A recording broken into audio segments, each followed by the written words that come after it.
얼마 전에 그 사진을 봤어요. 오타니 LA 다저스 그 서울 시즌을 왔잖아요. 와이프들이 한국 올리브영에서 그 쇼핑백 그 사진 두고 사진을 찍었더라고. 관심이 엄청 많아가지고 가서 정말 샀다라고 하더라고. 그 안에 핵심이 다 들어가 있어요. 일본 아내분, 해외에서 오신 분들, 그리고 올리브영. 키워드가 다 지금 다 이제 들어가 있는 시즌2의 거야. 주제들이에요. 오늘 주제는 어쨌든 K-뷰티 시즌2에 대한 얘기입니다. 안녕하십니까, 건설한 회계사입니다. 네, 양재경 회계사입니다. 네, 김규현입니다. 네, 한만입니다. 참 구도가 남자 넷이 옹기종기 모여가지고 참 꼴보기 싫은 구도긴 한데 불편하다 이거. 뭐 간단히 상황 설명을 드리자면 그때 이제 MNP 장민경 회사님이었죠. 장민경 회사님에 이어서 MNP에서 또 손을 든 분이 나타나셔가지고 이 컨텐츠 퀄리티를 높이기 위해서 MNP에서 열심히 하고 있습니다. 그럴 거면 자체는 팔아니까. 저희 능력이 안 돼요. 그래, 여기서 열심히 한번 해보시죠. 네. MNP의 한만희 이사님이 또 이제 같이 촬영을 하고 싶다고 하셔가지고 오늘 이제 간단히 소개해드리고 또 준비하신 콘텐츠 같이 이야기 나누는 자리 마련해 봤고요. 그래도 뭐 오셨으니까 간단히 뭐 소개를 드려야 될 것 같아요. 자기소개. 자기소개 한번 해주세요. 네, 저는 MNP에서 제일 파트너를 맡고 있는 한만휘고요. 저는 삼성전자에서 해외 영업 마케팅으로 이제 일을 시작했고 그리고 스타트업 세 군데를 거쳤고 이제 그 와중에 이제 스타트업 하면서도 뭐 투자 유치라든지 이런 뭐 그런 업무들을 할 때 이제 김기현 회계사님이랑 연이 닿아서 그걸 이제 유심히 관찰하시다가 MNP 영입 제안을 주셔서 함께하게 됐습니다. 그래서 뭐 사실 저희끼리는 뭐 술자리를 한번 예전에 가진 적이 있고 한 번 있고 뭐 사실 뭐 나이가 같아요. 동갑이죠. 친구야. 동갑입니다. 근데 이제 그런 거 있잖아요. 소띠야? 소띠인데 술 마시면 막 이제 친구야 하다가 이제 뭐 카톡 오면 안녕하세요. 너 근데 말을 안 놓지 않니? 동갑이라도? 말랐어 우리 그때 말랐어. 말랐어. 그 술 마실 때 많이 났다가 그 얼마 뒤에 이제 제가 연락할 일이 있어서 연락했더니 잘 지내셨어요? 제가 항상 이제 예의가 바르니까. 야, 말을 놓지 마 그런 거 아니에요. 이러고 집에 갈 땐 또 어깨동무하고 이래. 오늘도 술 마시면서 말 놓고 또 다음 날 이제 말 높이고 뭐 그런 거 그러지 않겠습니까? 네. 어쨌든 뭐 이제 사담은 마무리하고 일단 한번 박수를 쳐야 됩니다. 박수. 네. 저희가 MNP에서 최근에 조금 딜 규모 클로징. 있는 딜을 클로징 했고요. 기사도 그 기사 잠깐 보여드릴게요. 근데 이게 말이 안 되는 거 아니야? 지금 이 그 어려운 시기에 혹한기죠. 그러니까. 금액도 적지 않았고요. K-뷰티 뜬다 2천만 원으로 창업한 이 회사 첫 벤처 투자였어요. 260억을 투자를 유치한 딜을 저희 MNP에서 이제 자문하고 주관을 했습니다. 투자 유치를 성공적으로 할 수 있도록 도와드렸고 또 투자를 받은 회사는 메디테라피라는 뷰티테크 회사예요. 최근 뭐 지금은 이제 아직 벤처 기업이지만 근데 벤처 기업이라고 하기에는 매출 그래도 한 6,700억 나오고. 그래? 그 우리만 잘하면 돼. 그 이제 최근에 APR이 상장했잖아요. 그러면서 그런 뷰티테크를 쫓아가는 호스트 APR로서 디바이스를 같이 다루고 있는 그 코스메틱 회사라고 봐주시면 되고 그 투자사로 들어온 데가 뭐 한국투자파트너스, 뭐 DSC 인베스트먼트, 컴퍼니 K 파트너스 다 되게 VC 중에서는 규모가 큰 VC들이에요. 그래서 뭐 업무가 호락호락하지는 않았습니다. 고생하셨고 뭐 수수료도 뭐 넉넉하게 받으셨을 것 같은데. 뭐 잘 받고 저희 소고기 먹었습니다. 소고기 먹었어? 소고기 안 사줬을 것 같아가지고 제가 한번 체크해봤습니다. 저희가 딜클로징 한 게 코스메틱 뷰티테크 기업이기도 하고 또 한만희 이사님이 코스메틱 쪽에 좀 전문가예요. 그래서 자기 전문 분야를 가지고 먼저 오늘 이야기를 나눠보면 좋을 것 같아서 오늘 그 컨텐츠를 정했고요. 오늘 주제는 어쨌든 K-뷰티 시즌 2에 대한 얘기입니다.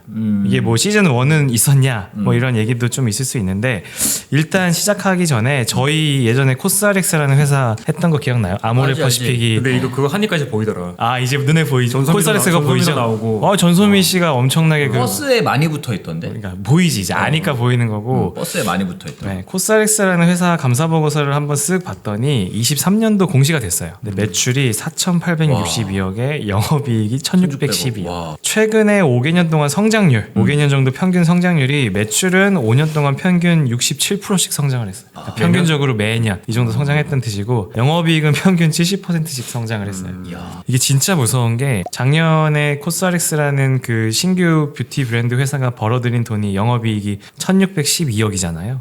아모레 퍼시픽의 작년 매출이 2조 4천억인데 영업이익은 824억이에요. 아모레보다 2배 더 벌었네. 아모레보다도 영업이익 기준으로.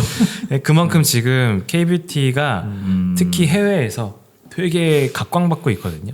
그래서 이제 그런 이야기를 오늘 한번 해보면 좋을 것 같습니다. 이탄님이 전문가라고 하시니까 기대가 많이 됩니다. 네. 그러면 제가 궁금한 게 코스RX가 보니까 4,800의 영업이익이 1,600이잖아요. 근데 아모레가 2조 4천억에 800억인데 엄청난 거지. 같은 화장품 섹터인데도 코스RX가 뭔가 월등히 잘하는 느낌이 있거든요. 그리고 성장률로 따지자면 코스닥스는 아까 평균 막 50% 70%씩 성장하고 있잖아요.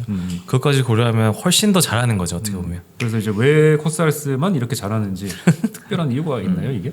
다각적인 이유가 있어요. 일단은 아까 우리가 시작할 때 K-뷰티 시즌 2라고 하는 약간 K-뷰티의 열풍 이런 것도 있고, 그다음에 아모레나 LG생명 같은 회사는 약간 전통적인 화장품 회사잖아요. 아모레 같은 경우에는 70년의 회사 역사를 자랑하는 태평양 때부터 하면 네. 70년인 거예요. 태평양 화학부터 시작했고, 그러다 보니까 뭐 방판이라든지 백화점, 뭐 면세점 이런 전통 채널들에 강한데, 코스닥스 같은 회사는 뭐 이렇게 아마존이나 같은 이커머스 채널이나 아니면 틱톡 같은 뉴미디어 마케팅 이런 거를 되게 빠르게 캐치해서 이렇게 시적절하게 잘 하고 있고요. 그리고 이런 관리 체계가 다 내재화돼 있어요. 인하우스로 하는구나. 맞아요. 인하우스에서 이제 이커머스 관리자가 운영하고 뉴미디어 마케팅도 뭐 약간의 대행사에 쓸 수 있겠지만 컨트롤 타워는 다 회사 안에 있습니다. 사실 대기업들은 이런 거 다 대행사 주는데 다 대행사 줘요. 대부분 대행사 주죠. 다 사실상 대행사예요. 네, 그냥 진짜. 자기들 제품 어떻게 보면 제품 브랜딩 같은 것도 대행하는 경우도 많고 그럼 하는 건 뭐야 대기업은? 그러니까 화장품을 잘 만드는 건가? 컨트롤을 하지.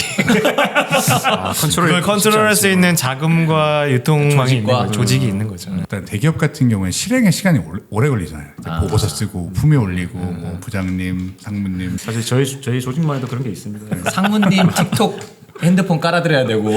아, 그렇지.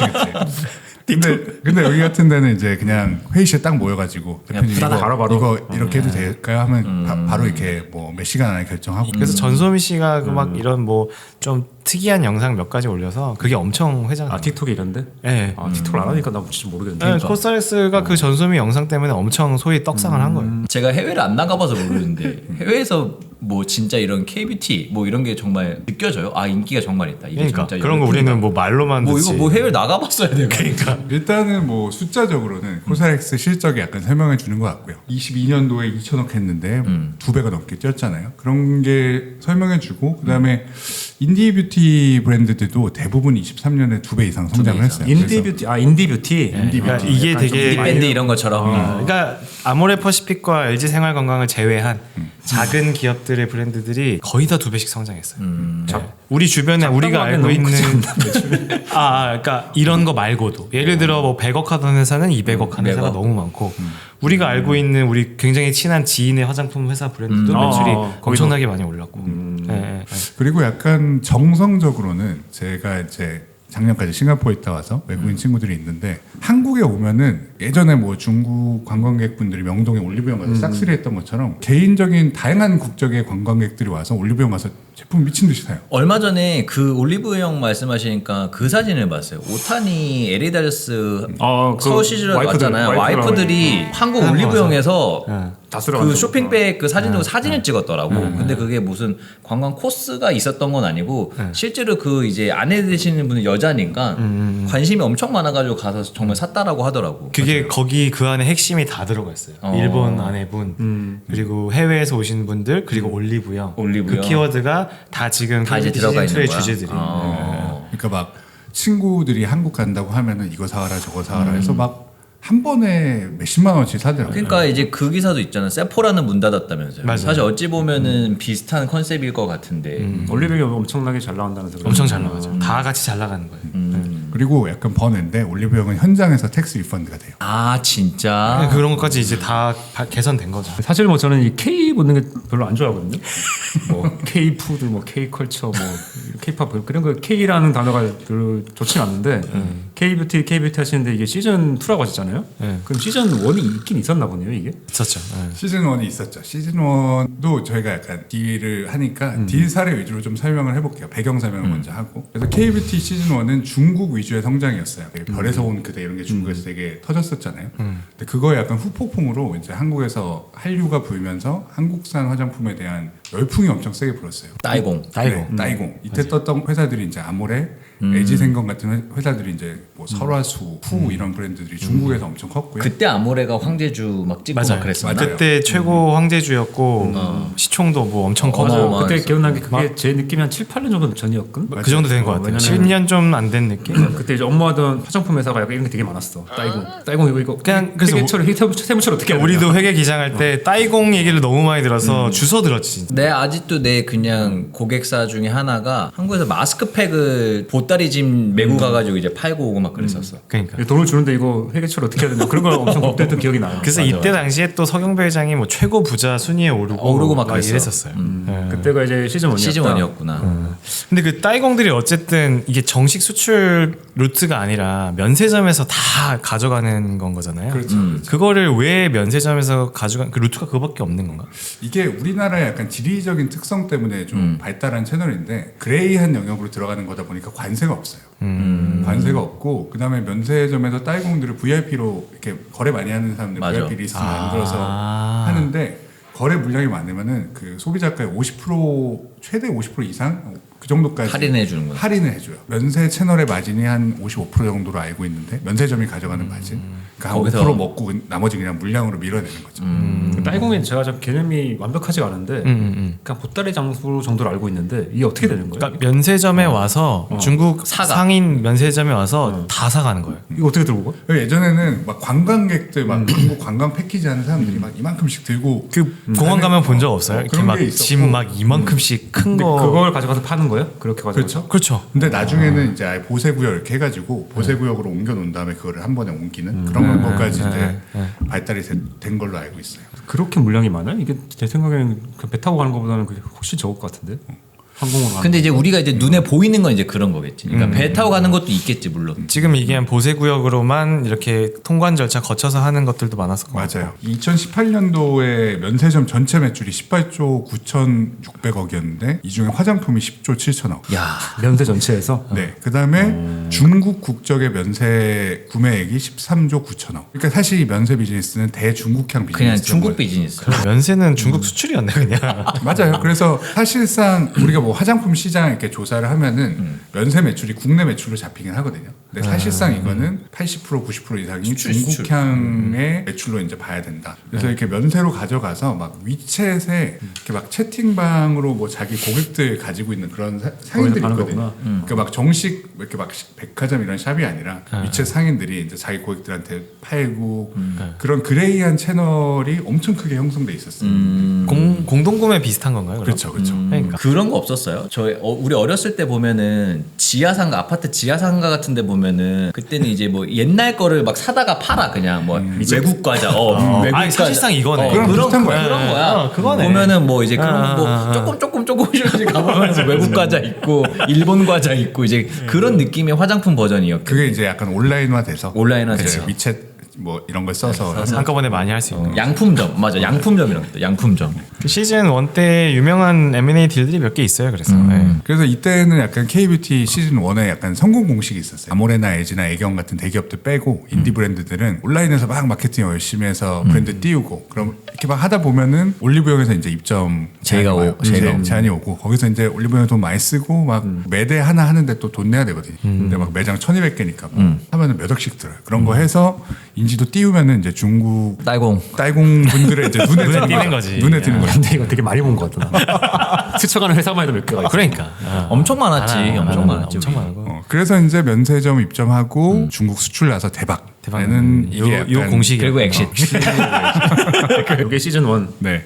그래서 이러한 흐름에서 빅딜이 3개 있었어요. 근데 특이한 점은 모두 다 글로벌 화장품 회사들이 인수를 했어요. 그러네. 유니레버, 로레아, 에스티 로더.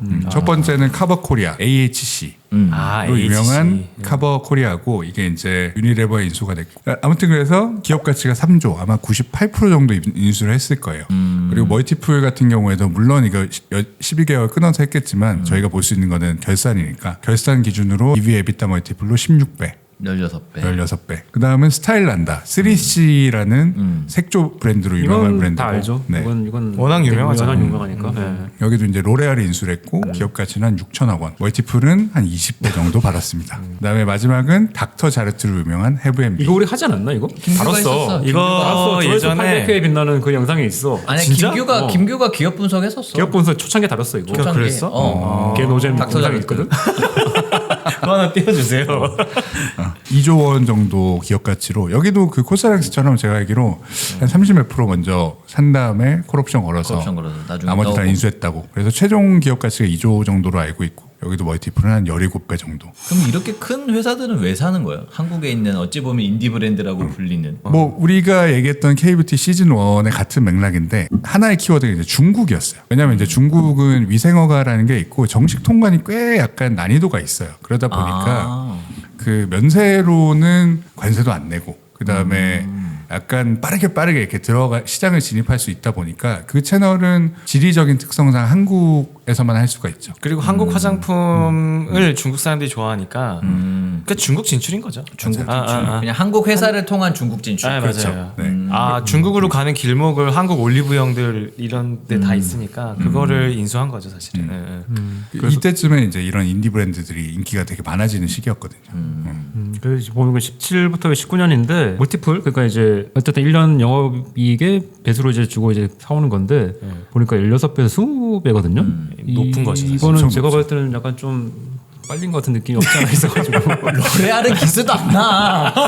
아니 기스는 안 나지. 로레알 그래도 좀 아프겠지 살짝. 아니야, 약간 로레알. 신경은 쓰이겠지. 그러니까 살짝 거슬린다 이 정도 느낌이지. 그리고 그때 금리도 싸고 이래가지고 했는데 실제로 권액회사 말이 맞는 게 빨렸지? 빨린 게 그 이후 이 회사들의 실적이 다 안 좋아졌어. 그러니까. 왜냐면 알겠지만 중국 쪽 그게 코로나 이런 것도 있고 그래서 사실 SI들이 멀티플에 약간 후하긴 해요. 이게 뭐 사서 싸게 사서 비싸게 판다 이게 아니라 어떤 전략적인 시너지를 찾는 목적이 크다 보니까 깊이가 엄청 깊어지네.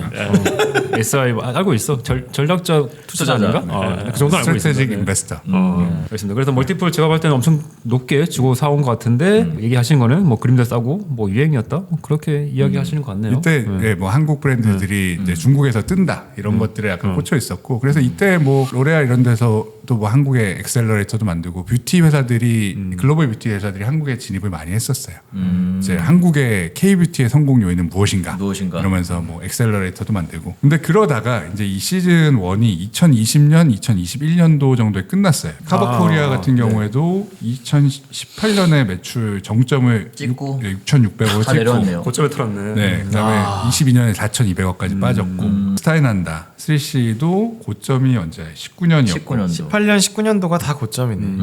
그러니까 이게 20년에 무슨 일이 일어났죠? 코로나. 네, 코로나가 일어나서 이제 면세 채널이 따이공들이 못 오는 거잖아요. 막히면서 따형들이 못 하는. 못 오잖아. 아니 무슨 싹쓸이 해가려고 와야 되는데 못 오니까. 이게 영향이 되게 컸어요. 그래서 이때쯤에 저도 이때 이제 뷰티 회사 일하고 있었는데 19년 12월에 면세를 오픈했는데 20년 1월에 코로나가 발발했잖아요. 안타까웠던 기억이 있습니다. 중국이 약간 이때부터 내수 뷰티 육성에 되게 심혈을 기울였어요. 규제적으로도 위생허가 이런 거를 더 까다롭게 해서 C뷰티. 네, C뷰티를 양성을 한 거죠. 아니 왜 차이나 뷰티? 똑같이 들려. C뷰티 차이나. C뷰티. 코스맥스 코에마가 이제 중국 공장 지어가지고 중국 브랜드들도 다 이제 코스맥스 생산. 똑같네 이제 똑같네. 그래서 이제 품질 차이도 없어요. 없네. 그리고 막 이제 뭐 그런 내수에 대한 그런 것도 이제 밀어주고 하다 보니까 코스맥스만 좋네. 코스맥스는 지질 않네. 코스맥스는 지질 않죠. 그래서 어쨌거나 21년도 이때쯤에 막 K뷰티 이제 끝났네. 저도 약간 그렇게 생각했고 막 여기 기사 제가 헤드라인 따온 거 보면 제목 기가 막히게 짓는데. 뭔데? 면세점 쇼룸 대나 2년 만에 1조 7천억 증발 그런 의견들이 많죠. 저도 저 포함해서 이제 K뷰티 끝났구나. 끝났다. 화장품 좋은 시절 끝났구나. 맞아요. 이때 분위기가 약간 그랬어. 다들 쉽지 않아가지고. 아 근데 나는 면세점에 화장품의 비중이 이렇게 큰지도 몰랐어. 면세점 가서 뭘 사질 않아. 우리 면세점 가면 뭐 사지? 면세점에 가니 우리? 안 가지. 근데 이게 우리가 생각하는 면세랑 약간 다른 게 우리가 생각하는 거는 공항 면세잖아요. 근데 이게 명동 롯데백화점이나 이런 데 진짜 보면 면세점. 위에 면세점이 있거든요. 이제 거긴 진짜 외국인들 오는데. 화장품밖에 없지. 거기 가서 이제 따이공 분들이 가서 사인하고 따로 물량 따로 이제 그 뭐야 카트로 잔뜩 실어갖고 와서 받아가고 그런 거예요. 이거 브이로그 한번 찍으러 가자고. 내 눈으로 봐야겠어. 그게 근데 지금은 이제 아직도 있긴 한데 그게 이제 활성화가 돼 있지 않아요? 시즌 2로 넘어간 거잖아요. 시즌 2 얘기를 해줘요. 왜 이게 왜 갑자기 시즌 2가 생긴 거야? 그러니까 어떻게 하다가 시즌 2